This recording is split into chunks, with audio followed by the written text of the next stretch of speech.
Ayyaanni Moliidaa guyyaan yaadannoo dhaloota Nabii Muhammad waggaa 1551 Masjiida Anwaaritti magaalaa Finfinneetti kabajameera.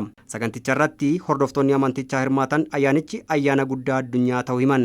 Ayyaanni kun duraan dursaa jalqabumti isaa Nabii Muhammad alayhi salaatu wassalaam diini Islaamaa achirraa jalqaba. Kabajaan Islaamaa achirraa jalqaba. Biyya keenya keessatti Nabii Muhammad alayhi salaatu wassalaam isaan biyya Habashaatti sahaabota Najaashiitti erganiiru. Ergaa gurguddaa hojjetan. Waa'een ayyaana kanaa alhamdulillahi rabbil aalamiin ayyaana addunyaadha. Karaa uummanni itti fayyadamu, karaa namni tokko ta'u, karaa namni wal gargaaru, karaa namni waliin fayyadamu kan ta'e karaan kana akka addunyaatti har'a geenyee kabajaa guddaatiin dhiyaanee as wal geenyee jirraa jechaadha. Hordoftoonni amantichaa akka jedhanitti Nabii Muhammad dhala namaaf waan gaarii kan hojjete ta'uu himanii dhaloonni ammaa isarraa waan gaarii barachuu fi dalaguu qabnaanis himan. Isa kanarraa wanti ilmaan namaa baratan tokko kabajaa hangafaa, kabajaa ulamaa akka diinii keenyaa akka amantii keenyaatti ulamoota gurguddaa qadiimota warra diinii kana qabatanii diinii kana cimsanii qabsaanii warra turan isaaniin kabajuu. Tokko inni nuun irraa barannu jaalala baranna.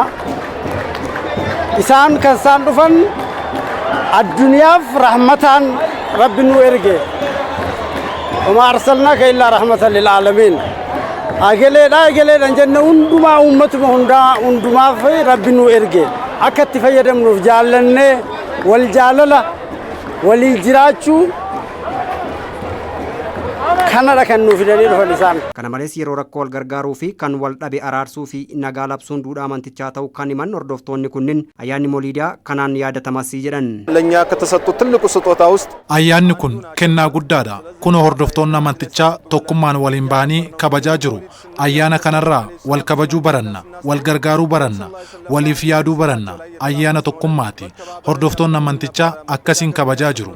እያከበረ ይገኛል ማለት ነው። መውሊድ ብሎ ማለት ነቢያችን አለይሂ ሰላም ልደት ብዙ ነገሮችን ይዟል።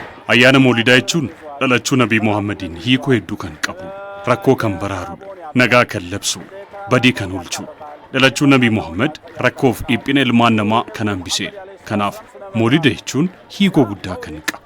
Tokkoffaa kiristaannis musliimnis asii baatee baadiyyaaf magaalaa biyyattii keessa osoo naannoftee ilaalte hunduu bakka tokkotti waliin nyaatee waliin dhugee ayyaanicha kabaja.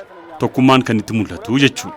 Lammaffaa namoonni yoo wal dhaban yoo wal muffii qabaatan kan itti dhiifama wal gaafatanii araaramanii diinnis firris jaalala buusee tokkummaan kan kabaju. ወዳጅ ጥላቱ በጣም አንድ ላይ ሆኖ የሚያድርበት ነው።